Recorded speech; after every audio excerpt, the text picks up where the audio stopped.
our next session, virtual session. Today's topic is Jainism and spirituality to guide us through the tough times that we are in.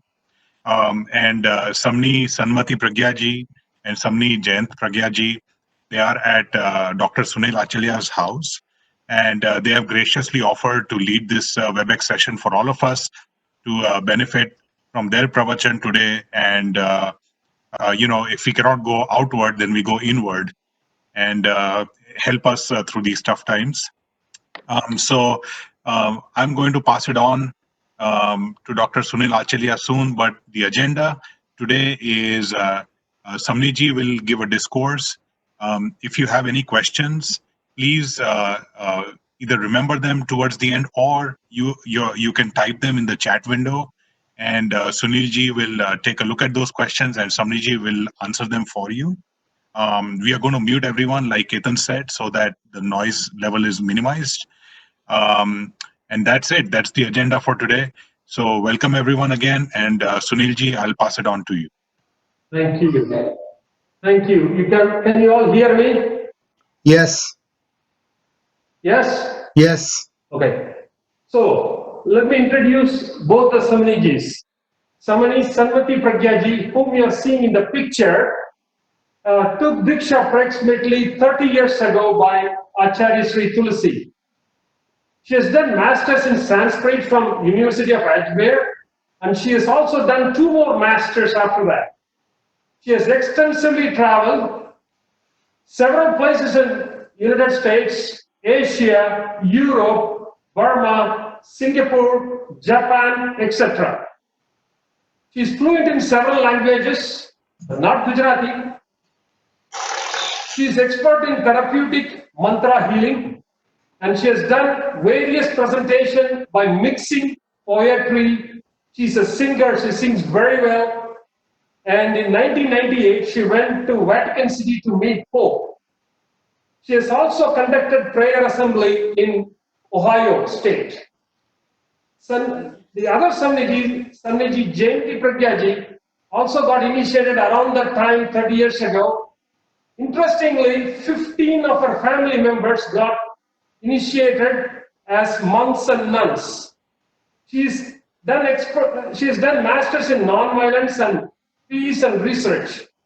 She has also traveled several countries along with the Samniji. She has a very deep knowledge in Tattva Gyan.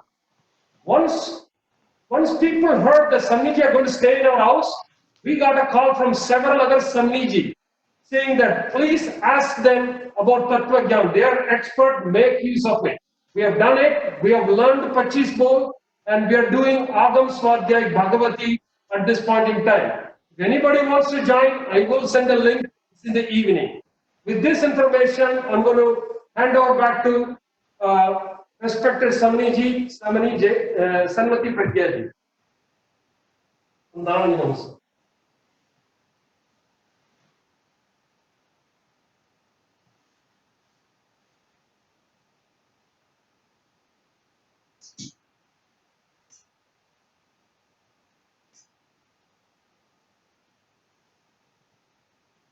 आराध्य को वंदना। आदरणीय समनी जी, उपस्थित जैन समाज के भाई बहनों, मैं अपनी बात शुरू करूं उससे पहले अरहंतों की स्तुति करके। अजोरे मन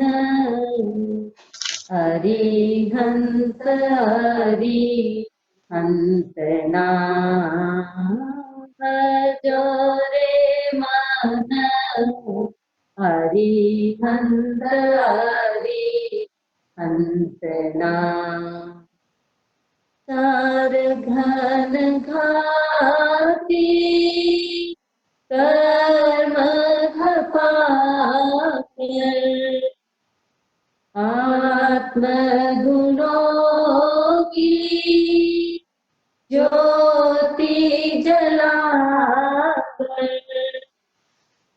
धन्य बने दरगाह, हजोरे मन अरिहंत अरिहंत हंसना भजो रे मन अरिहंत हंसना सारथी रथ का मार्ग बताकर तीर्थंकर पद पूर्ण बनाके सिद्ध हुए सब काम भजो रे मन हरिहंत हरिहंत नाम भजो रे मन हरिहंत हरिहंत नाम चार दिशाओं में भटक भटक कर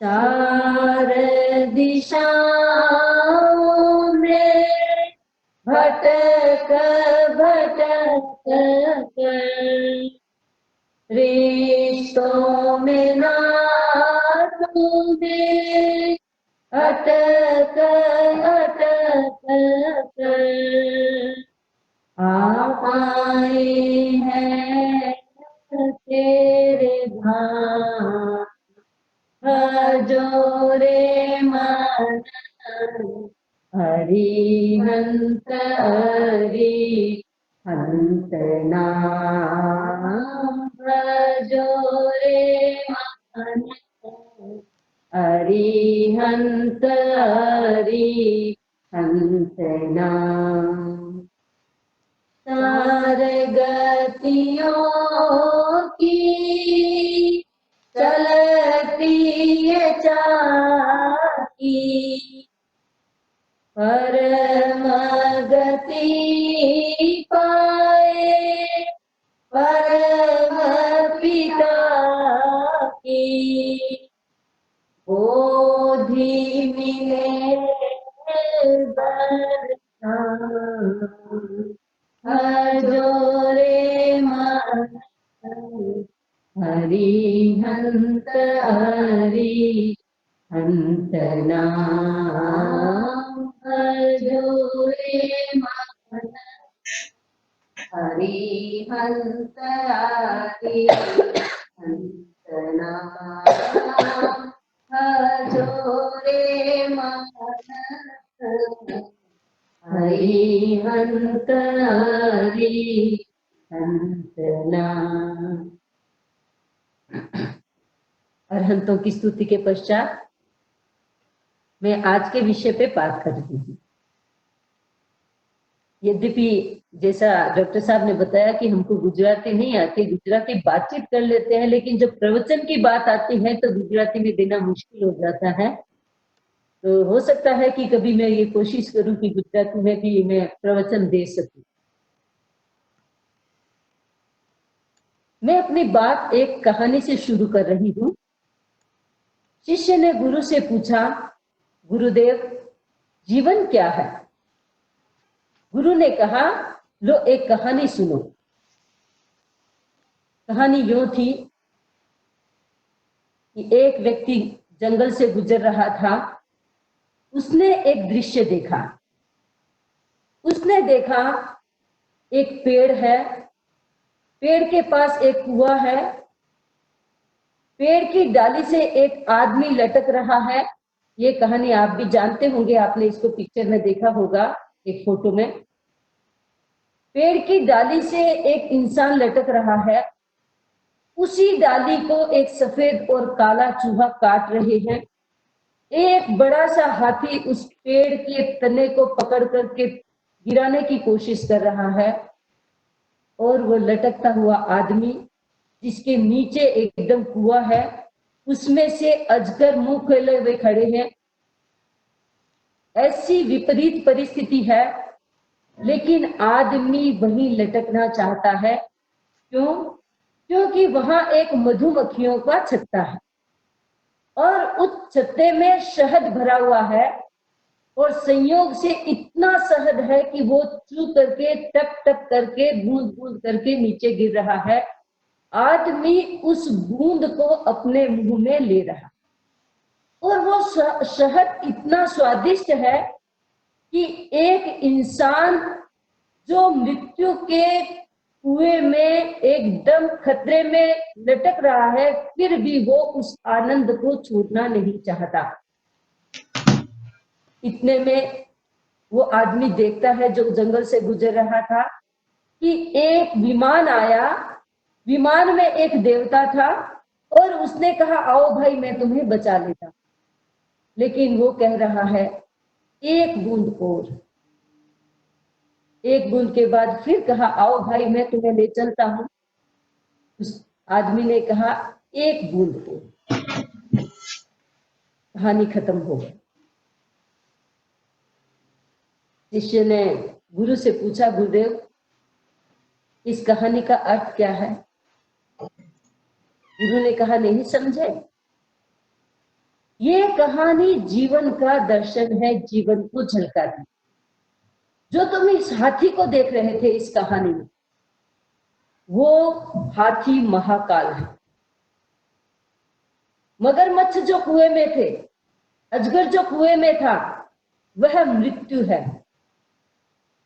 मधु जो टपक रहा था वह जीवन रस है और चूहे जो उस डाली को काट रहे थे, उस टहनी को काट रहे थे, वो दिन रात है।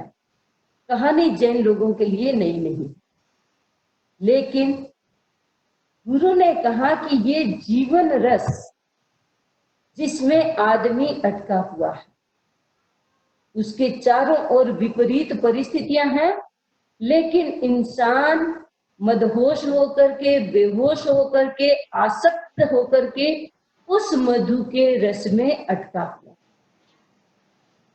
ये जीवन दर्शन जैन धर्म में, इस जीवन दर्शन को हम अध्यात्म भी कह सकते हैं, स्पिरिचुअलिटी भी कह सकते हैं। ये ऋषभ से लेकर महावीर तक एक ही तरह से बहता बहता झरना हमारे तक आया। हम 3 कोणों पे आज खड़े हैं। इस कोरोना के सिचुएशन में हमने महावीर जयंती को अपने घर में मनाया। सामने अक्षय तृतीया आ रही है, वो भी शायद हम घर में ही मना पाएंगे। और तीसरा ये कोरोना, ये ही जीवन दर्शन है और इसको समय समय पर अनेक रूपों में हमारे सामने प्रकट होने का अवसर मिलता है। ये ही जीवन दर्शन ऋषभ महावीर ने बताया और इसी जीवन दर्शन की कसौटी करने ये कोरोना आया। ये ही जीवन दर्शन ऋषभ और महावीर ने बताया और इसी जीवन दर्शन की कसौटी करने कोरोना आया। इस कोरोना ने कई चित्र खींच दिए आदमी के सामने। इस कोरोना ने कई चित्र खींच दिए आदमी के सामने। जो कमजोर रहे उसी को उसने अपना ग्रास बनाया। ये जीवन दर्शन है। आदमी 2 परिस्थितियों से सीखता है, युद्ध से भी सीखता है और शांति से भी सीखता है। युद्ध भी आदमी को बहुत कुछ सिखा के जाता है और शांति भी बहुत कुछ सिखाती है। अभी हमारे सामने 2 तरह की परिस्थितियां हैं, विशेषकर जैन लोगों के सामने। एक ही हमारा जीवन दर्शन कहता है कि अहिंसा की तरफ चलो, अहिंसा से सोचो, अहिंसा से करो। और दूसरी तरफ ये कोरोना आ गया है जो हमारे जीवन के सामने प्रश्न चिन्ह लेकर के खड़ा है। ऐसी परिस्थिति में हम क्या करें? एक भय का वातावरण है, भय चारों ओर लोगों के मन में और बाहर के एटमॉस्फेयर में एक भय आ गया है। ये जो भय है, इस भय को हम कैसे ओवरकम करें, हम कैसे इससे निजात पाए? क्योंकि क्या होता है कि बहुत बार जब एक परिस्थिति सामने आती है तो इंसान का दिमाग उसके पीछे, उसके आगे और नॉन स्टॉप चलता रहता है और कड़ियों से कड़ियां जोड़ता चलता है। जो व्यक्ति जितना जरूरी है उतना सोचता है, वह व्यक्ति कड़ियों से कड़ियों को जोड़ने में अपना समय बर्बाद नहीं करता। और जो व्यक्ति सामने जो परिस्थिति आती है उसके बहुत आगे बहुत पीछे सोचता रहता है, वह व्यक्ति भयग्रस्त हो जाता है। वर्तमान में जो प्रसंग है उसके अनेक कोण मिलते हैं, उनको मैं 3 बिंदुओं में आपके सामने प्रस्तुत करना चाहूंगी। बीइंग ए जैन, ये 3 बातें हमारे लिए बहुत महत्वपूर्ण है। कैसे महत्वपूर्ण है? वैसे ही महत्वपूर्ण है हमारे लिए जैसे आपने एक कहानी पढ़ी होगी टॉल्स्टॉय की, द 3 क्वेश्चंस। 3 प्रश्न टॉल्स्टॉय ने एक बार एक कहानी में लिखा कि एक राजा बैठा हुआ था। मैं अपनी भाषा में बता रही हूं उस कहानी को, कि एक राजा बैठा हुआ था और उसके मन में 3 क्वेश्चन आए। कौन से 3 क्वेश्चन थे? उसके मन में क्वेश्चन आया, जिज्ञासा हुई कि कौन सा कार्य सबसे ज्यादा महत्वपूर्ण है। कौन सा कार्य सबसे ज्यादा महत्वपूर्ण है, पहला प्रश्न। दूसरा, कौन सा व्यक्ति सबसे ज्यादा महत्वपूर्ण है। और तीसरा प्रश्न है कि कौन सा समय सबसे ज्यादा महत्वपूर्ण है। इन्हीं 3 प्रश्नों के इर्द गिर्द वो कहानी, पूरी की पूरी कहानी चलती है और सार ये निकलता है कि कौन सा कार्य सबसे ज्यादा महत्वपूर्ण है। तो उसका उत्तर है कि जो कार्य हमारे सामने है, immediate in front of us, जो कार्य हमारे सामने है वह कार्य सबसे ज्यादा महत्वपूर्ण है। इंसान करता क्या है? जो काम सामने है उसमें तो इन्वॉल्व होते नहीं, और उसके बाद आगे और क्या हो सकता है, कैसे हो सकता है, कितना हो सकता है, उसमें इन्वॉल्व होकर के अपना वर्तमान का जो काम है उसको भी पूरा अच्छे से नहीं कर पाता है, और आगे के कार्यों को भी पूरा कैसे कर पाएगा, क्योंकि हर कार्य के लिए वर्तमान समय की जरूरत होती है। तो पहली बात होती है कि कार्य कौन सा महत्वपूर्ण, जो सामने है। दूसरी बात है कि व्यक्ति कौन महत्वपूर्ण।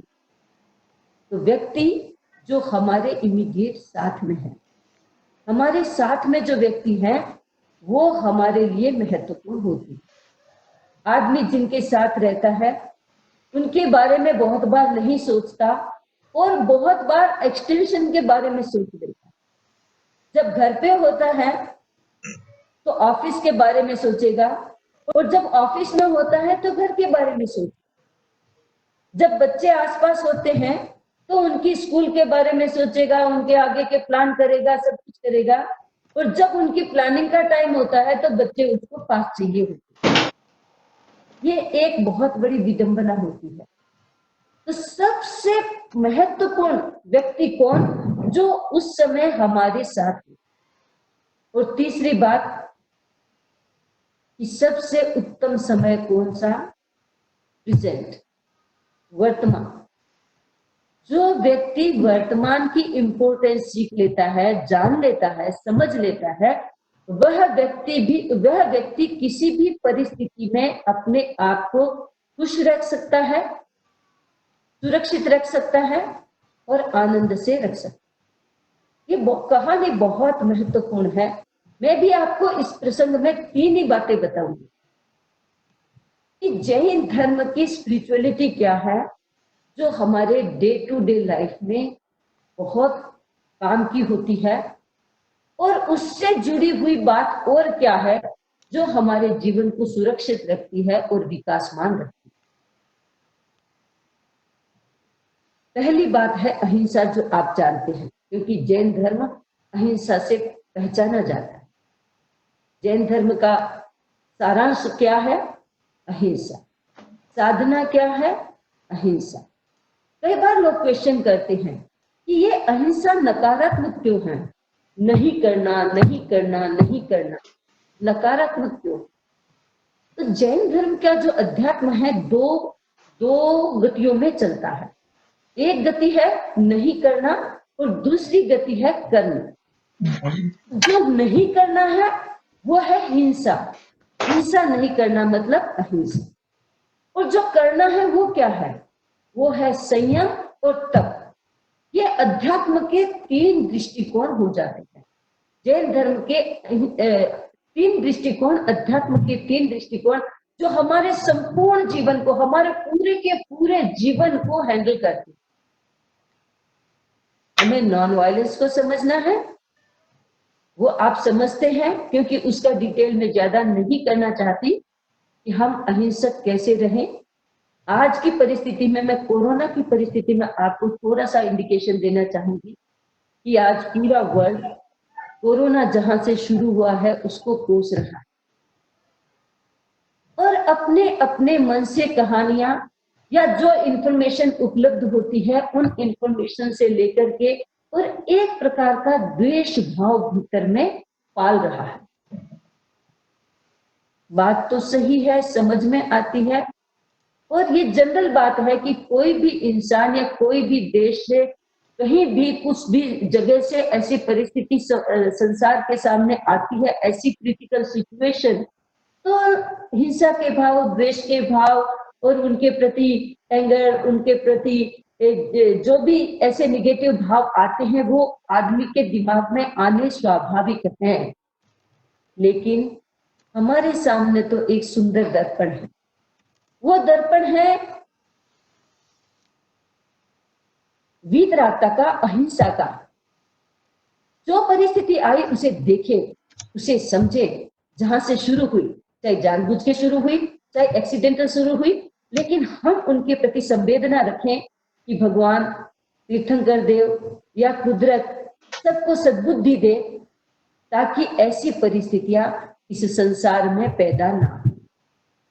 इस परिप्रेक्ष्य में आप एक बात और देख सकते हैं कि जो व्यक्ति अपना खान पान शुद्ध नहीं रखते, हिंसात्मक जीवनचर्या और भोजन शैली में चले जाते, वहां ऐसी दुर्घटनाएं होना स्वाभाविक। जो व्यक्ति पंचेंद्रिय वध की तरफ नहीं जानते, नॉन वेज नहीं यूज करते, वे व्यक्ति इस परिस्थिति के क्रिएशन में कम से कम भागीदार नहीं। और बहुत बार मेरा विश्वास ये भी है कि जो व्यक्ति उन चीजों को अपने जीवन में यूज नहीं करता है, वह व्यक्ति इन परिस्थितियों से बचा भी रह सकता। तो आज की परिस्थिति में जब कोरोना एक भयंकर रूप लिए हुए पूरे संसार के सामने है, हम मंगल कामना करें बैठ करके, हम शुभ भावना करें बैठ करके कि ये इस कुदरत के सामने जो चैलेंज आया है, इस कुदरत में ताकत है, इस एटमॉस्फेयर में ताकत है कि उस चीज को वो अच्छी तरह से हैंडल कर सके। लेकिन ये क्रिटिकल कब बन जाती है कि जब इंसान का मन भय से भर जाता है, फियर हो जाता है। आज का विषय भी हमने रखा है कि एक फियरफुल सिचुएशन में कैसे हमारा जैन धर्म, जैन अध्यात्म हमें एक नया रास्ता दिखा सकता है। तो ये एक फियर की सिचुएशन है, उसमें हमको अभय भी बनना है, क्योंकि अहिंसक तब तक नहीं बना जा सकता जब तक हम अभय नहीं बन जाते। ये एक बहुत महत्वपूर्ण बात हमारे आगमन में, हमारी शिक्षाओं में है कि जब तक इंसान अभय नहीं बन जाता तब तक वो अहिंसक नहीं बन सकता। भगवान महावीर के जीवन को ले हम, 12.5 वर्ष साधना में उन्होंने अभय का अभ्यास किया और उन्होंने भय पे विजय पाई। सबसे बड़ा भय इंसान को होता है मरने, दूसरा सबसे बड़ा भय होता है बीमार होने का, तीसरा सबसे बड़ा भय होता है कि जीऊंगा कैसे। यदि जीना है तो बीमार नहीं रहना है, और जीना चाहता है, मरना नहीं चाहता। ये जो भीतर में हर प्रकार की चाह, इच्छाएं हम क्रिएट करते रहते हैं, ये सबसे बड़े भय का कारण होती है। जैन धर्म में कहा गया है कि तुम अहिंसक बनोगे तब ही जब तुम अभय बन जाओगे, फियर अंदर से निकल जाएगा। You will eradicate fear from your inner soul. जीने का एक तरीका यही है कि इंसान अभय हो जाए, और जो अभय होगा व्यक्ति वो ही शुभ भावना भा सकता है। भय से प्रेरित शुभ भावनाएं होती नहीं है, कमजोर होती। आज आदमी डरा हुआ है, हर व्यक्ति प्रार्थना कर रहा है, हर धर्म के लोग प्रार्थनाएं कर रहे हैं, लेकिन भीतर में भय है। क्या होगा पता नहीं, क्या होगा पता नहीं, क्या होगा। और भगवान को भय से पुकार रहा, भगवान अभय दे रहे हैं, दे चुके, हमारे अंदर वो ताकत है, लेकिन उस ताकत को हमने भय से दबा दिया है। हम अभय से प्रार्थना नहीं कर रहे हैं, भय से प्रार्थना कर रहे हैं। हम अभय हो जाए और प्रार्थना करके देखें, उस प्रार्थना में इतनी ज्यादा ताकत होती है कि ये कोरोना की तो ताकत की बात ही क्या। शुभ भाव में जो ताकत होती है वह ताकत अशुभ भाव में नहीं हो सकती, लेकिन शुभ भाव भी दिखावे के नहीं होने चाहिए। वास्तव में शक्तिशाली शुभ भाव होने चाहिए। शक्तिशाली शुभ भाव होते हैं, शक्ति अपने भीतर ही होती है, बाहर नहीं होती है। मैं एक छोटी सी कहानी आपको बताती हूँ कि एक बार जंगल का शेर बीमार हो गया। जंगल का राजा कह लेने वाला शेर बीमार हो गया, और वो बीमारी से ऐसा ग्रस्त हुआ कि उठने को नहीं बन रहा, लेटा पड़ा था। रास्ते से गीदड़ जा रहा था, उसने देखा कि मैं जा रहा हूं और शेर चुपचाप कैसे बैठा। सुबह निकला, मन में क्वेश्चन हुआ। थोड़ी देर बाद फिर निकला कि देखता हूं इसकी हालत क्या है, शेर की हालत क्या है। दूसरी बार देखा तो भी देखा कि मैं पास से सामने रास्ते से गुजर रहा हूं, वो मुझे देख रहा है लेकिन मुझे कुछ कह नहीं रहा है, इसका मतलब क्या। शेर बीमार था, शक्तिहीनता महसूस कर रहा था, तो गीदड़ की ताकत बढ़ गई। तीसरी बार फिर चक्कर निकाला गीदड़ ने और देखा कि ये तो बड़ा कमजोर पड़ा, इसकी ताकत निकल गई होगी। उसने कोशिश की पास में आने की, शेर डरने लगा। शेर ने सोचा कि ये मुझे आज मार के छोड़ेगा, आज मुझे ये गीदड़ खा जाएगा, मेरे लिए कितनी अपमान की बात हो जाएगी कि एक शेर को गीदड़ ने खा लिया, गीदड़ ने मार दिया। जैसे ही गीदड़ पास में आ रहा था, शेरनी आ गई और शेर के जान में जान आ गई। उसने कहा तू बढ़िया किया, तू अभी आ गई। ये देख सामने गीदड़, वो बार बार मुझे आने की कोशिश कर रहा है, मेरे पास आने की कोशिश कर रहा है। मेरा शरीर अशक्त हो गया, इसलिए मैं उठ नहीं सकता, भाग नहीं सकता। तो शेरनी ने कहा अरे आप शेर हैं, जंगल के राजा हैं, आपको कहाँ उठने की जरूरत है, आप गर्दन उठा करके एक तीखी नजर से देखते, इतने में गीदड़ भाग जाता। शेर ने कहा ये तो सही बात है, मैंने तो ऐसा सोचा ही नहीं। कई बार शेरनियां बड़ी ताकतवर होती है, सुचवा देती है शेरों को। खैर बात यह है कि इंसान अपने भीतर में शक्ति होती है और अभय की शक्ति होती है, उस अभय की शक्ति को पहचानता नहीं है और वह न पहचानने के कारण जब तक भय अंदर में है तब तक रोग मारते हैं, भूत मारते हैं, सभी हमसे ज्यादा शक्तिशाली दिखते हैं। और जब भय अंदर से निकल जाता है तो इंसान के अंदर से शुभ भावनाएं निकलती है, और वो शुभ भावनाएं, वो अहिंसा से प्रेरित शुभ भावनाएं इतनी ताकतवर होती है कि इस पूरे ब्रह्मांड को रक्षित कर देती। जैन धर्म में इस शक्ति को अटूट शक्ति बताया है, और आज ये ब्रह्मांड की शक्ति या ब्रह्मांड सुरक्षित है। सुना जाता है कि हर 100 साल से ऐसी बीमारियां आती हैं, समय समय पर ऐसी बीमारियां आती हैं, हजारों लोग मरते हैं, कभी लाखों लोग मरते हैं। लेकिन ऐसा भी सुना था कि पिछले 100 वर्ष पहले जब महामारी आई थी तो भारत में इतना कुछ विनाश नहीं हुआ था। क्यों? क्योंकि भारत की जीन में ही अध्यात्म है। ये अलग बात है कि आज आदमी स्वार्थी हो गया है, अलग बात है, आपने एक बार एक कहानी सुनी होगी, पढ़ी भी होगी,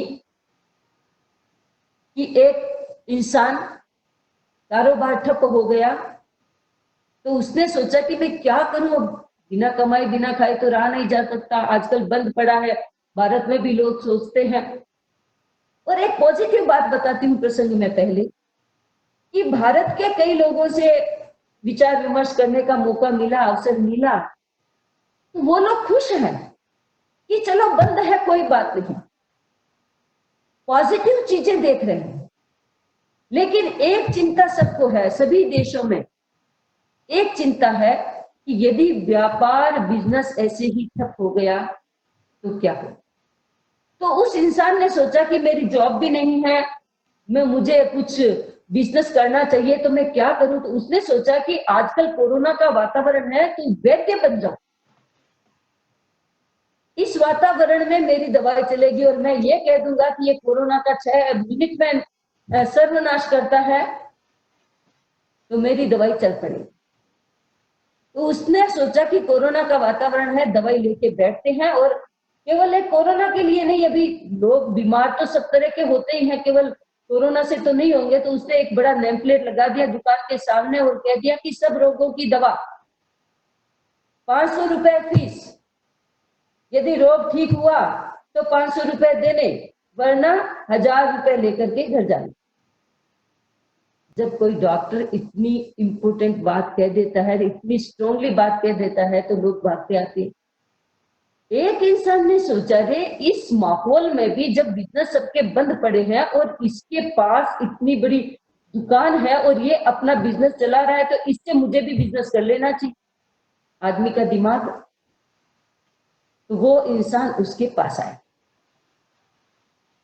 आकर के कहा, वैद्य जी मुझे कोरोना तो नहीं है, लेकिन मुझे कोई स्वाद नहीं आता है, मैं कुछ चीज खाता हूं तो स्वाद नहीं आता है। तो वैद्य ने कहा, एक कोरोना का ये भी सिम्टम है कि आदमी का स्वाद चला जाता है, तो कोई बात नहीं है, आप मुझे दवा दे दीजिए। आप कहते हैं मेरे पास सब रोगों की दवा है, तो मेरे स्वाद नहीं आता है, जीभ चखती नहीं है, कुछ भी खाता हूं पता ही नहीं चलता मीठा खा रहा हूं कि नमकीन खा रहा हूं।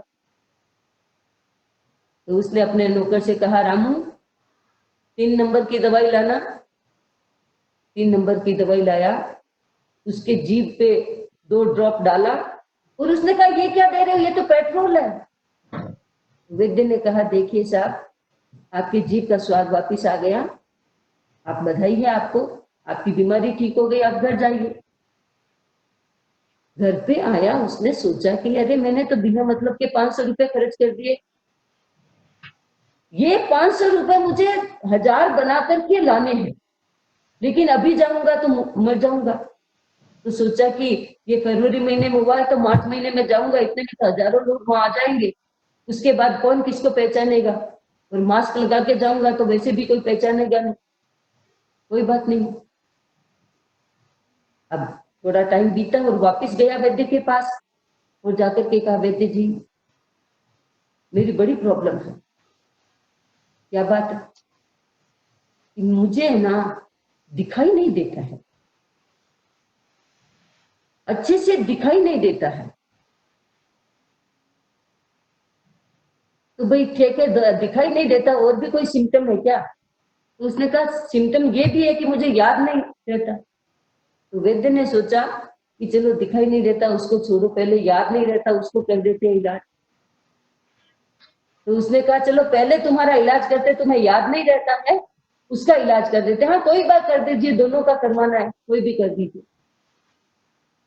तो ठीक है, ऐसा करो रामू, दवाई लाना, 3 नंबर की दवाई लाना। अरे वैद्य जी ये क्या कर रहे हो, 3 नंबर की दवाई तो मुझे लास्ट महीने में भी दी थी आपने। अरे भाई देखो, तुम्हारी याददाश्त आ गई ना वापिस, चलो जाओ घर पे, बधाई हो तुम्हें। उसने सोचा, रे ये तो बड़ा मुश्किल हुआ, पहले मुझे तो आंखों का इलाज कर लेना चाहिए था, लेकिन अब इस बार वापिस जाऊंगा, और इस बार तो मैं ये 1000 दे के आया हूं, कम से कम इतना तो घर पे लाऊं। कुछ दिनों के बाद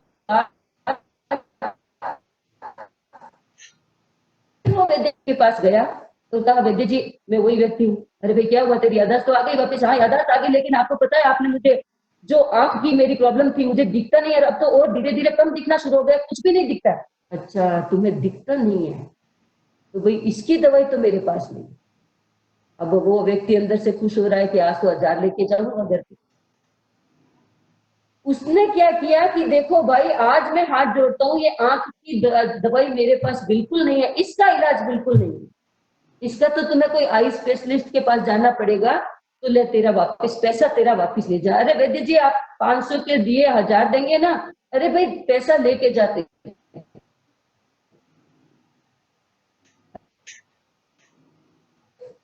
रामू पैसे लाना, और उसके हाथ में 100 का नोट थमा।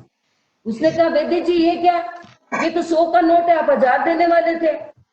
अरे भाई बधाई हो, आपकी आई साइट वापिस आ गई, ये 100 भी छोड़ जा। आदमी इस तरह से चाहता है, आदमी का मन खराब हो गया। आदमी का जब मन खराब हो जाता है तो भावनाएं खराब हो जाती है, तो उस समय आदमी के भीतर में कहां से शुभ भावनाएं पैदा होगी? शुभ भावनाएं जब आदमी का मन साफ होता है, आदमी का अंतःकरण साफ होता है, इंसान के भीतर ऐसी छलनाएं कपट प्रपंच नहीं होते, ऐसी जालसाजियां नहीं होती है, तो शुभ भावनाएं होती हैं। और हमारा पूरा विश्वास है कि जो व्यक्ति भीतर में शुभ भावना लेकर के चलता है वह अभय होता है, और अभय और अहिंसात्मक जो प्रार्थनाएं निकलती हैं, इस कोरोना को तो क्या कितनी बड़ी बड़ी चीजों को ठीक किया जा सकता है पॉजिटिविटी। तो ये अभय के भाव हम अपने भीतर में पल पाए। अहिंसा से अभय पुष्ट होता है। और अभय कैसे आएगा? अब इंसान सोचे कि भी ठीक है हम अभय तो रहना चाहते हैं, लेकिन हम भीतर में भयभीत हो जाते हैं। हम सोचते हैं पड़ोसी को हुआ या हमारे फ्रेंड को हुआ या हमारे किसी जानकार को हुआ तो हमें ना हो जाए। अब जब फियर है, फियर मान लो हमने निकाल दिया कि हमको नहीं होगा, लेकिन हमको बार बार ये विचार, जैसे जैसे हम कहते हैं वैसे वैसे ये विचार बार बार हमारे सामने आते हैं। ऐसा आप लोग भी सोचते होंगे, कई बार एक फियर क्रिएट हो जाता है अंदर में कि कहीं मुझे ना हो जाए, कहीं ये हो ना हो जाए। अब बार बार कह रहे हैं हाथ धोवो, बार बार कह रहे हैं कि सब सैनिटाइज करो, बार बार कह रहे हैं कि ये करो, तो अपने को एक मन में बार बार ये बात, अच्छा कहीं लगा हुआ तो नहीं रहेगा, अच्छा तो ये तो नहीं रहेगा। सजगता अच्छी है, सजगता बहुत अच्छी है। जैन धर्म में सजगता को तो पहला पाठ माना है कि सब जागृत रहें, सजग रहें, माइंडफुल रहें, लेकिन उसके साथ निगेटिविटी अंदर न जाने। तो उस निगेटिविटी को अंदर न जाने देने के लिए हम क्या करें? हम जैन लोग ऐसा क्या करें जिससे हमारी अहिंसा सद जाए और हमारी अभय भी सद जाए, और इस वातावरण में हमें किसी प्रकार का भय ना रहे। और जो एक सुंदर अवसर मिला है परिवार को एक साथ में रहने का, ये भी एक बड़ा सुंदर अवसर है। बड़ा सुंदर अवसर है कि परिवार साथ में रह रहा है। देखिए जो अवसर सामने आते हैं उनमें से हम अच्छा और बुरा दोनों में से कुछ भी निकालते हैं। अभी बाहर नहीं जा पाते हैं या बाहर नहीं जाना चाहिए, ऐसी परिस्थिति है, तो घर पे रहना चाहिए। घर पे रहते हैं तो ये कितना सुंदर अवसर है। ऐसे तो आप लोगों को टाइम नहीं मिलता है, तो जब कभी लॉन्ग वीकेंड आता है तो आप जाते हैं कि घर से बाहर चलो, कहीं बाहर जाते हैं, घूमने जाते हैं, ताकि वहां फैमिली के साथ रहेंगे। ऐसे अवसरों की खोज करते हैं कि हम फैमिली के साथ रहेंगे।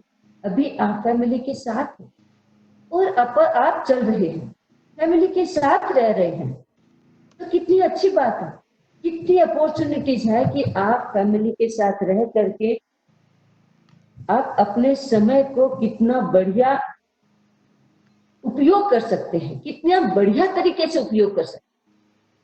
और उसके साथ साथ आप बच्चे घर में है तो उनको संस्कार अच्छे दे सकते हैं, एक दूसरे से क्लोज हो सकते हैं, अपनी जीवन शैली को एक बार रिव्यू कर सकते हैं कि हम कहाँ हैं, हमें और क्या करना चाहिए, और समय का सदुपयोग कर सकते हैं।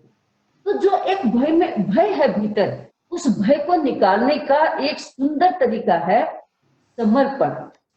इसके लिए समर्पण करें, इसके लिए जो हमारे आराध्य हैं, जिनको आप सबसे अधिक मानते हैं, उनको 100% अपने को समर्पित कर दीजिए।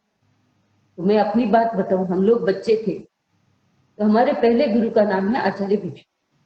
तो हम लोगों को तो जन्म घुमटी में जैसे आचार्य भिक्षु का नाम दे देते। तो कभी गली में से कुत्ता, इंडिया में तो कुत्ता गली में बैठता है, भौंकता भी है और कभी काटता भी है। जब कभी ऐसी परिस्थिति आती है, हम लोग बच्चे जब गली से निकलते और कुत्ता भौंकता हुआ सामने आता तो भिक्षुशाम भिक्षुशाम भिक्षुशाम, ऐसा लगता कि अब कुत्ता तो काटेगा ही नहीं। गायें और बैल गलियों में घूमते रहते इंडिया में। तो जब कभी ऐसा लगता कि गली से गुजरना है, सकरी गली है और गाय भी खड़ा है, बैल भी खड़ा है, बड़े बड़े सिंह है, निकलना जरूरी भी है, भिक्षुशाम करके निकल जाते। ऐसा लगता गाय मारेगी भी नहीं, सिंह से कुछ भी चोट नहीं पहुंचाएगी, बैल भी कुछ नहीं करेगा।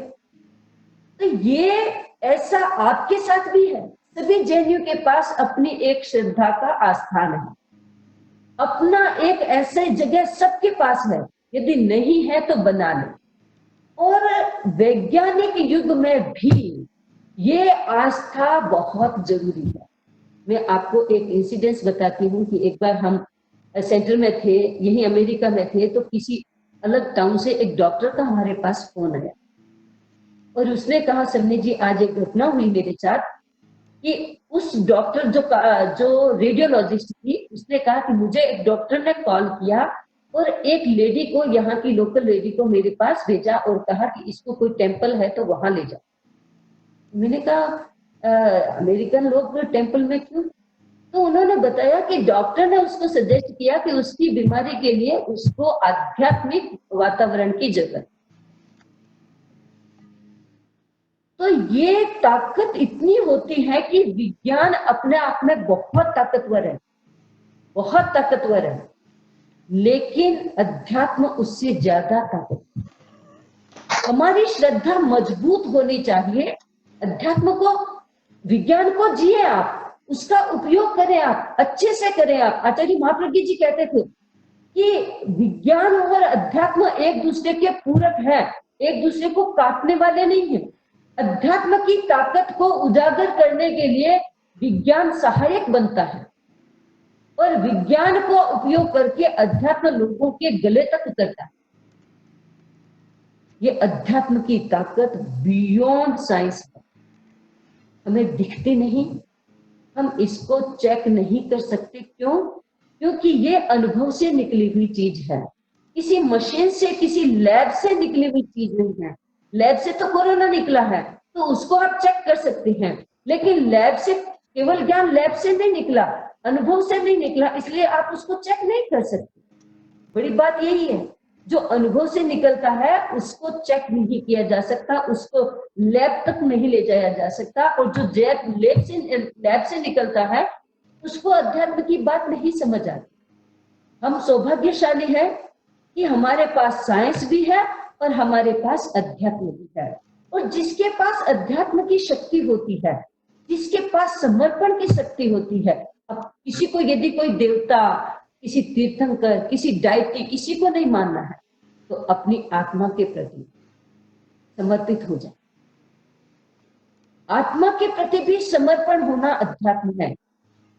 ये चीजें हम समझने के लिए यदि अब तक नहीं समझा है, आप मुझे बाद में कोई भी मेरी जितनी बातें कही आप क्वेश्चन पूछ सकते हैं, तो ये सब बातें हमारे जीवन से इतनी गहरी जुड़ी हुई है, जिन बातों के माध्यम से हम अपने अंदर की ताकत को जगा सकते हैं।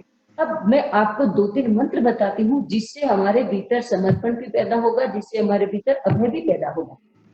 आपने जैन आगम पढ़े हो तो उसमें एक गाथा आती है शांतिनाथ भगवान के लिए, चैत्ता भारहं वासन चक्रवट्टी महिड्यो संति संति करे लोए पत्तो गई मणकर। ये गाथा आती है। इसका मतलब है, हे शांतिनाथ भगवान, आपने राजपाट, धन, वैभव, अपना चक्रवर्ती पद सब कुछ छोड़ करके संन्यास के मार्ग पर उपस्थित हो गए और आपके नाम में इतनी ताकत आ गई है कि आपका नाम लेने मात्र से महामारियां दूर हो जाती। और ऐसी घटनाएं शांतिनाथ चरित्र को पढ़ते हैं तो सामने। तो क्या ये चीजें केवल बुक में लिखने के लिए है? या केवल ये चीजें गुणगान करने के लिए हैं? नहीं, वर्तमान परिस्थिति में इनका उपयोग लेने के लिए। मैं आपको एक बात बताती हूँ कि आचार्य महाश्रमण जी अभी शोलापुर से 12 किलोमीटर दूर पर विराज है। 12 किलोमीटर दूर एक इंस्टीट्यूशन है, वहां पर वो पूरे कम से कम 100 साधु सत्यों के साथ, क्योंकि राष्ट्र ने आह्वान किया है, हमारे प्राइम मिनिस्टर ने आह्वान किया है कि वहीं जो जहां है वहीं रुक जाए, तो वो बिहार में थे, वो वहां रुक गए। अभी न्यूज़पेपर में एक न्यूज आई है कि शोलापुर डिस्ट्रिक्ट में एक भी कोरोना वायरस का पेशेंट नहीं है और गवर्नमेंट ने उसको ग्रीन स्टेट बनाया। ये अध्यात्म की ताकत है। ऐसे जहां भी हमारे जैन साधु साध्वी विराजमान हैं, मुझे विश्वास है कि ऐसा कहीं भी कोरोना वायरस का कुछ होना नहीं चाहिए। हमारे पास शांतिनाथ भगवान के इस श्लोक की ताकत है। गुरुदेव ने कहा है कि हर इंसान को कम से कम 21 बार इस गाथा का स्वाध्याय डेली बेस पे करना चाहिए। चैत्ता भार हंगासन चक्रवर्ती महिट्यु संति संति करेलो ए पत्तू गई। ये शांतिनाथ भगवान के नाम का चमत्कार। दूसरा मैं आपको बताती हूँ कि मान लो शांतिनाथ भगवान का नहीं है कि किसी को नवकार मंत्र में श्रद्धा है, तो हमारे नवकार मंत्र में भी इतनी ही ताकत है।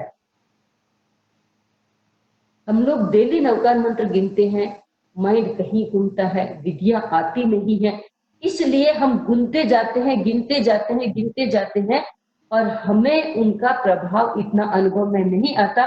इसलिए हम गीत गाते हैं, नवकार मंत्र जप लो, ये 14 पूर्वों का सार है, गाते हैं है, लेकिन हमारे अनुभव नहीं बोलते हैं।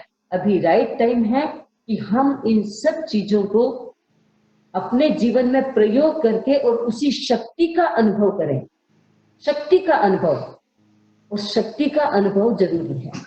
तो शक्ति कैसे आएगी? तो एक मैं छोटी सी कहानी के साथ अपनी बात संपन्न करना चाहूंगी।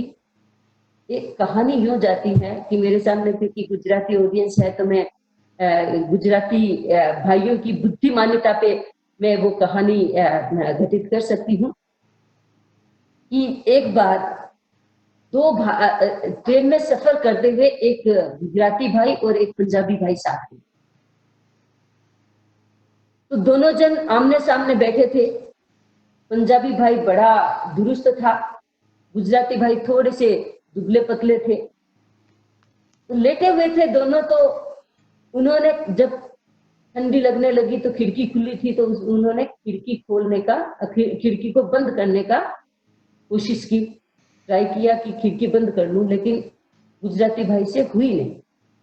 सामने बैठा था पंजाबी भाई, उसको ताव आया और उसने एक झटके के साथ खिड़की बंद, और फिर गुजराती भाई को बोला, लस्सी पियो लस्सी, अपनी बहू पे किया, लस्सी पियो लस्सी। गुजराती भाई ने सोचा, रे लस्सी पीने से तो बॉडी बनती है, दिमाग तो बनता नहीं, तो क्या करें? तो अभी तो राइट समय नहीं है, इसने काम किया है तो थैंक यू कह देना चाहिए। उसने थैंक यू कह दिया और उसके बाद सोचा कि इसको बताना तो चाहिए कि केवल बाजुओं का बल काम नहीं आता है, काम आता है बाजुओं का बल भी, लेकिन केवल बाजुओं का बल काम नहीं आता है जीवन में। तो सुबह हुई, लंबा सफर था, तो खिड़की खोलने की फिर ट्राई कर रहे थे। तो पंजाबी भाई ने देखा कि इनसे तो खिड़की नहीं खुलती है, तो फिर उठाया और कहा, लस्सी पियो लस्सी। अब सोचा गुजराती भाई ने स्टेशन ना आ जाए उससे पहले इनको भी सीख देनी चाहिए। तो थोड़ी देर में जब बातचीत खत्म हुई और सब कुछ ठीक हुआ, थैंक यू हो गया, उसके बाद में गुजराती भाई उठे और चैन खींचने लगे धीरे धीरे।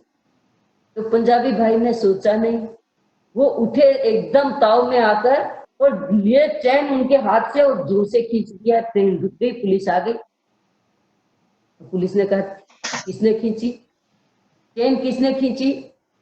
तो सब साक्षी थे, पंजाबी भाई ने चैन खींच दी। तो जब पुलिस उनको साथ में लेके जा रही थी तो गुजराती भाई ने कहा ढूकले खाओ ढूकले, दिमाग शार्प होता है। कहानी ये है कि ताकत चाहिए इंसान में और अध्यात्म की ताकत चाहिए जीने के लिए, चाहे गृहस्थी का जीवन हो चाहे साधु का जीवन हो, कोई सा भी जीवन हो, ताकत चाहिए। और वो ताकत आती है हमारे समर्पण से। हम किसके प्रति समर्पण करें, हम किसी मंत्र के प्रति समर्पित रहें, हम अपने गुरु के प्रति समर्पित रहें, हम अपने तीर्थंकरों के प्रति समर्पित रहें, हम अपनी आत्मा के प्रति समर्पित रहें। जो समर्पण जान जाता है और अपने आप का समर्पण कर देता है वह व्यक्ति अभय हो जाता है और अभय व्यक्ति ही अहिंसक बन सकता है। ये मेरे आज का प्रसंग कि आज के कोरोना वायरस के समय में हम मायूस होके ना जिए, होके मायूस न यूं शाम से ढलते रहिए, होके मायूस न यूं शाम से ढलते रहिए, जिंदगी भोर है सूरज सा निकलते रहिए, एक ही पांव पर ठहरोगे तो थक जाओगे, धीरे धीरे ही सही राह पे चलते रहिए, राह पे चलते रहिए। इसी बात के साथ मैं अपनी बात संपन्न करती हूँ और कामना करती हूँ कि आप सभी अभय की साधना में लगेंगे, कोरोना वायरस कुछ भी नहीं बिगाड़ सकेगा। इसी बात के साथ ओम हाँ।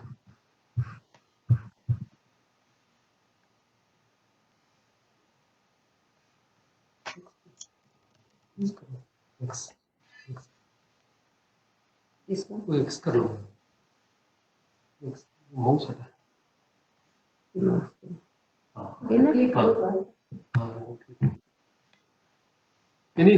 Any questions?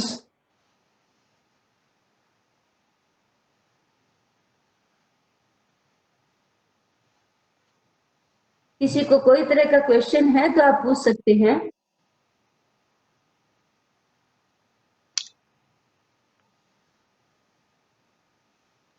सुनाई दे रही, मेरी बात सुनाई दे रही है? जी सुनाई दे रही है। हाँ, किसी को भी कोई तरह का प्रश्न हो, कोई कुछ और जानना चाहता हो, जैसे मैंने बातें बताई उससे ज्यादा कुछ और जानना चाहता हो, किसी तरह का प्रश्न हो तो आप पूछ सकते हैं। आप, मुझे विश्वास है कि मैंने जो बातें कही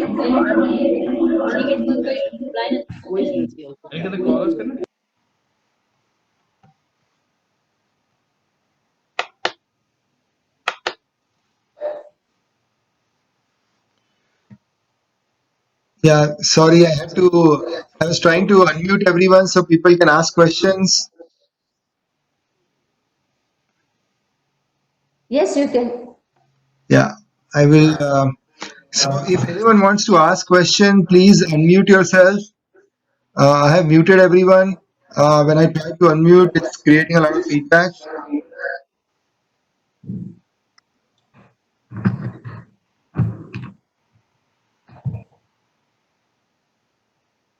समनी जी जो मंत्र आपने बोला वो शांतिनाथ भगवान का, वो अगर लिख के मिल जाए तो हाँ हाँ हाँ, वो लिख के भेज देंगे और उसका उच्चारण भी भेज देंगे ताकि आपको बोलने में आसानी हो। Thank you.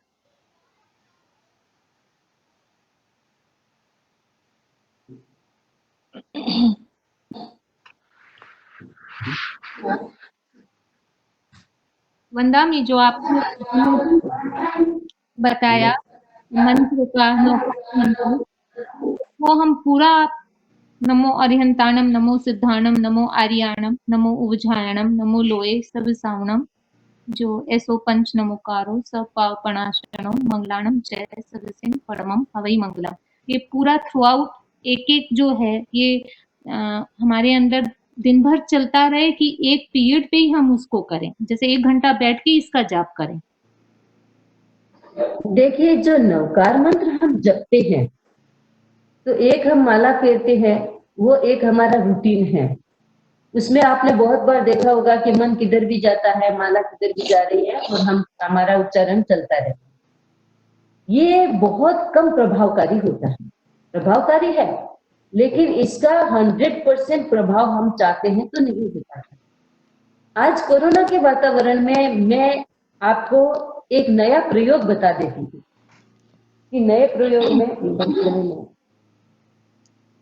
नया प्रयोग ये है कि जैसे हम बैठ जाएं और बैठने के बाद हम अनुलोम विलोम 9 बार कर लें।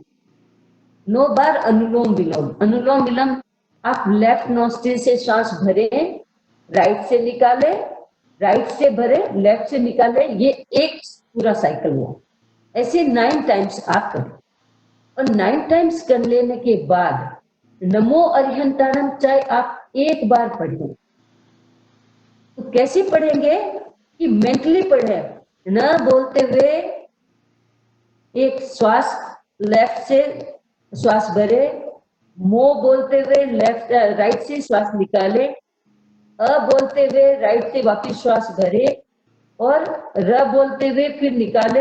ऐसे एक एक अक्षर को श्वास लेने और छोड़ने के साथ जोड़िए। आप ऐसे नॉन स्टॉप बिना किसी ब्रेक और बिना मिस्टेक से यदि 5 नवकार करते हैं तो आपका अनुभव बता देगा कि ये नवकार मंत्र आपको क्या दे रहे। दूसरा एक प्रयोग और है, ये थोड़ा कठिन होगा लेकिन आप करेंगे तो कठिन नहीं होगा। 5-7 दिनों में आप इतने बढ़िया हैबिट में आ जाएंगे कि आप जैसे ही आंख बंद करेंगे, पहले तो आपको हाथ की सहायता लेनी पड़ेगी, लेकिन बाद में आपका जब आप ऐसे ही इमेजिनरी जब आप लेंगे कि न इससे बोल रहे हैं तो आप इसी नाक से श्वास ले रहे हैं, आपका अनुभव हो जाएगा कि आप लेफ्ट से ही आप इनहेल कर रहे हैं और राइट से ही आप, जबकि आप हाथ का कोई सहारा नहीं लेते हैं। हमारा ऐसा अनुभव है। दूसरा कि आप नवकार मंत्र को पूरी एकाग्रता के साथ यदि चारों दिशाओं में करते हैं, एक माला फेरते हैं तो 27 ईस्ट में करें, 27 टाइम ईस्ट में, 27 टाइम्स साउथ में, 27 टाइम्स वेस्ट में और 27 टाइम्स नॉर्थ में, उसको कंप्लीट करें। ये करने से भी आप ये फीलिंग करेंगे कि ये चारों दिशाएं स्वस्थ हो रही हैं, कोरोना जा रहा है, भाग रहा है, जो बाधाएं आ रही है वो खत्म हो रही है। तो धीरे धीरे आपको ये एक्सपीरियंस होगा कि एक ऐसा वातावरण बन रहा है जो आपके अनुभव में आएगा। लिटरली आपको ये दिखेगा कि ये पूरी की पूरी एक ऐसी ओजोन छतरी बन रही है जैसे एकदम हम सेफ हैं उसके अंदर। तो ये भी प्रेजेंट में आप ऐसा ये प्रयोग नवकार मंत्र का कर सकते। वंदा में यस समझी जी, क्या ये नवकार मंत्र क्या उल्टा भी कर सकते हैं? उल्टा भी फेर सकते हैं, उल्टा भी फेर सकते हैं नवकार मंत्र, और बहुत लोग इसको रिकमेंड भी करते हैं। लेकिन हमारा ऐसा अनुभव है कि पहले यदि आपने 1.25 लाख नवकार मंत्र का जप किया हुआ हो तो उल्टा नवकार मंत्र फेरना ज्यादा इफेक्टिव है। अच्छा, और 5 पद ही करना चाहिए या पूरा नवकार बोलना चाहिए? 5 पद इनफ है। 5 पद। धन्यवाद।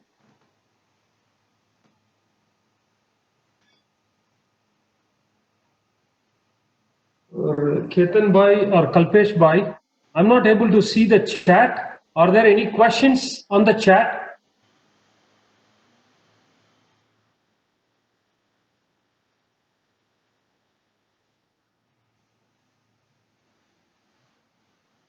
No, I don't see any questions on the chat. Okay.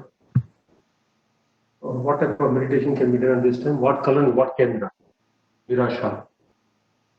एक क्वेश्चन है कि हम मेडिटेशन के ये जो है what type of meditation can be done at this time. देखिए, आपको जो भी आपको यदि मेडिटेशन आता हो तो आप जो भी मेडिटेशन करें आप कर सकते हैं, लेकिन आज के वातावरण में आप किस पर्पस से मेडिटेशन करना चाहते हैं? अपने को अभय बनाने के लिए, या अपने को स्वस्थ बनाने के लिए, या आप विश्व शांति के लिए, किसके लिए आप करना चाहते हैं? यदि आप अपने को अभय स्वस्थ बनाने के लिए करें तो आप स्वास्थ्य की एक अनुप्रेक्षा करें, उसकी भी पूरी विधि है।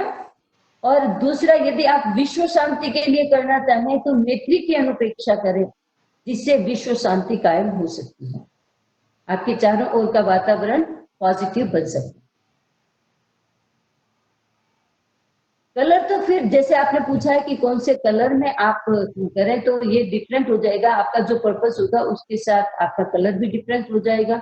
लेकिन कॉमन यदि आप मेडिटेशन करना चाहते हैं, जैसे आज के वातावरण में जो एक वरीज है चारों ओर जो है, बाहर भी अंदर भी अपने भीतर भी, और हम जब भी सुनते हैं तो एक वरी काइंड ऑफ एटमॉस्फेयर है, तो उससे करने के लिए आप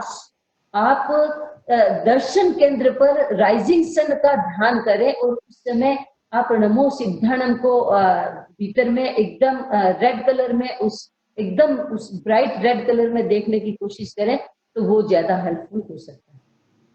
समनी जी, दर्शन केंद्र कहाँ है वो बता दीजिए। दर्शन केंद्र है हमारे between both eyebrows. Darshan Kendra is the place of this middle of our eyebrows. It is situated between both the eyebrows. ये जो थर्ड आई का जो स्थान होता है, ये दर्शन केंद्र होता है यहाँ पर एकदम। और यहाँ पर एकदम ऐसे देखते हैं कि राइजिंग सन जैसा होता है कलर, उसको देखने की कोशिश करें।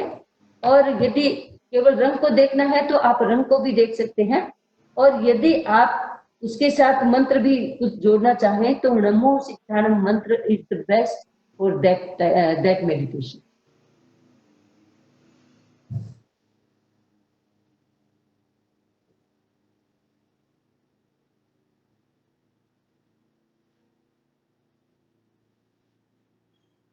Okay, I don't see any questions on the common chat window. Okay. Or koi questions that are coming to you, Sunil ji? Sure. No, I don't see anything else here. Okay, great. So I think we are on time here. But I would really like to thank Samni ji, Vandami, very good प्रवचन, सबको एक हिम्मत बांधने के लिए। और ये बहुत ही टफ टाइम है, तो आपने जो कहा वो हम सब अमल करने की कोशिश करेंगे कि अभय रहना है और सचेत रहना है। But thank you so much. Thank you everyone who joined the session. We will continue to think about more sessions like these as time permits. But thank you everyone for joining, and have a good rest of the weekend, and stay healthy, stay safe. Vandami, Samniji, and Jai Jinendra to everybody. जय जिने, जय जिने। जय Jinendra. Thank you जय जिनेंद्र। मंगल पाठ संगति में नमो अरहताणं नमो सिद्धाणं नमो आर्याणं नमो वज्राणं नमो लोहि सब्ब साहुणं एसो पंच नमुकारो सब्ब पावपनाशनो मंगलाणं च सब्बेति परमं भवै मंगलम। सत्तारि मंगलम अरहंता मंगलम सिद्धा मंगलम साहु मंगलम केवली पनत्तु धमु मंगलम। सत्तारि लोगुत्तमा अरहंता लोगुत्तमा सिद्धा लोगुत्तमा साहु लोगुत्तमा केवली पनत्तु धमु लोगुत्तमो। सत्तारि शरणं पवज्जामि अरहंते शरणं पवज्जामि सिद्धे शरणं पवज्जामि साहु शरणं पवज्जामि केवली पन्नतं धम्मं शरणं पवज्जामि। विघ्नहरण मंगलकरण स्वाम विष्णु नाम गुणोलक समरण किया सरे चिंत्या काम। अंगूठे अमृत बसे लब्धित ना बंडाशी गुरु गौतम समरिये वांछित फलदाता। संभव ना खाए नमः संभव ना खाए नमः संभव ना खाए नमः।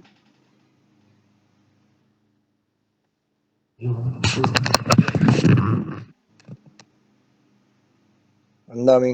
Thank you. Vandana. Thank you guys.